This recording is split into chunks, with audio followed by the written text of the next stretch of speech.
ہوا گلے ملتے ہوئے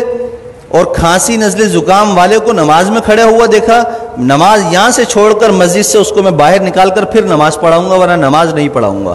آپ لوگ احتیاط ہی نہیں کر رہے ہیں، الزام ہمیں دیتے ہیں، ڈاکٹروں کو دیتے ہیں، ڈاکٹر اپنی جان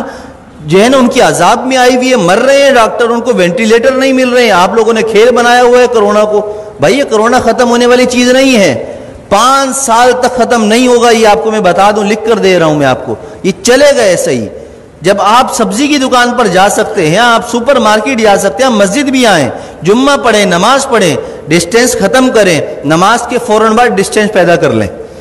سنت نفل پڑھنی ہے پیچھے چلے جائیں، جگہ بدل لیں، اسی جگہ پر نماز نہ پڑھیں دوبارہ۔ یہ ایک کام تو یہ کریں، ہاتھ نہ ملائیں، ماسک کا استعمال لازمی کریں، ہر کوئی اپنے پاس رکھے، باہر سے لگا کر آئے، نماز پڑھتے ہوئے اگر کسی کو اتارنا ہے تو اتار لے، لیکن نماز سے پہلے یا نماز کے بعد اگر آپس میں سامنے کھڑے ہوئے بات کرنے ہیں بغیر ماسک کے کوئی بات نہیں کرے گا۔ اگر کرے گا تو انشاءاللہ تعالیٰ اس کے خلاف بیان بھی ہوگا، اس کے نام لے کر پھر سب طریق کیا جائے گا۔ عزت بہت ہو گئی ہے، آپ لوگوں نے مجھے بے عزت کر کر کے تنگ کر کے رکھ دیا ہے، اب نہیں، اب میں آپ کو بے عزت نہیں کروں گا، اب میں آپ کو سکھاؤں گا دین پر عمل کیسے ہوتا ہے اور یہ حکومتی احکامات پر عمل کیسے ہوتا ہے، یہ ہمیں بھی آتا ہے کرانا۔ اور اگر اب میرے خلاف کسی نمازی یا کسی نے بھی کوئی درخواست یا کوئی ایسی حرکت کرنے کی کوشش کی تو میں نے وکیل سے بات کر لی ہے، پورے خاندان کو انشاءاللہ تعالیٰ اس کی نسلوں کو تڑپاؤں گا، قانون بھی استعمال کروں گا اور وظیفے پڑھ کر اس کی نسل کے لیے بد دعائیں بھی کروں گا، اس لیے کہ میں بہت تنگ آ چکا ہوں آپ لوگوں کی ان حرکتوں کی وجہ سے۔ 3 مہینے ہو گئے مجھے برداشت کرتے ہوئے، بد احتیاطی ختم کرنے کا نام کوئی نہیں لے رہا، بس ٹائم پر ٹک ٹک ٹک ٹک اذان، ٹک ٹک ٹک ٹک اذان۔ ابے پرہیز تو کرو، جو ڈاکٹر کہہ رہے ہیں وہ تو کرو، جو علماء کہہ رہے ہیں وہ تو کرو، اپنے باپ کی بات مانتے نہیں ہو، مولویوں پر انگلی اٹھاتے ہو، شرم نہیں ہے تم لوگوں کے اندر۔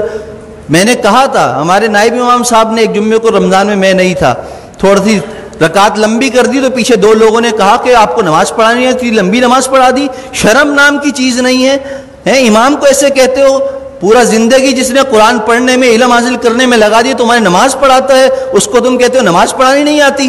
تمہیں تو طہارت اور غسل نہیں آتا، کیسے پیشاب کرنے کے بعد قطرے پاک کرتے ہیں اس کا طریقہ تمہیں نہیں آتا، پانی نہ ہو تو مولویوں کو سکھاتے ہو، اماموں کو سکھاتے ہو۔ خدا کے لیے ہاتھ جوڑ کر میں کہہ رہا ہوں، میں وزیر اعلیٰ نہیں ہوں کہ کرپشن کر کے ہاتھ جوڑ رہا ہوں آپ کے سامنے، میں امام ہوں، میرا کردار آپ کے سامنے ہے۔ 7 سال ہو گئے، میری ساری نمازیں سب کچھ، کسی نماز میں اگر میں نہیں ہوں تو اس کی کوئی نہ کوئی شرعی عذر ہوتا ہے میرے پاس، لیکن وہ عذر پیش کرنا میرا آپ کے سامنے نہیں ہے، میں آپ کے سامنے پیش کروں، اللہ کے سامنے پیش کر دیتا ہوں، میرا دل صاف ہے، مجھے ضرورت نہیں اپنی صفائیاں دینے کی، لیکن احتیاط کیجئے، عمل کیجئے۔ جمعے کی نماز بھی مل کر کھڑے ہو کر پڑھیے اور فوراً جدا ہو جائیے، دور کھڑے ہو کر سنتیں پڑھیے، اور عصر کی نماز سے ماسک کا اہتمام کیجئے، جیب میں رکھ کر لائیے، پہن کر لائیے، بات کرنی ہو ماسک لگا کر پہنیے، مجھ سے مسئلہ پوچھنا ہو 1 فٹ دور بیٹھ کر مجھ سے مسئلہ پوچھیے، ہاتھ اور ملانے کی اور مجھے خیریت لینے کی آپ کو ضرورت نہیں، الحمدللہ میں خیریت سے ہوں۔ اللہ ہم سب کو دین کی سمجھ اور عمل کی توفیق عطا فرمائے۔ میری باتیں کسی کو بری لگی ہوں تو پیشگی معذرت ہے، معذرت جزاک اللہ خیر۔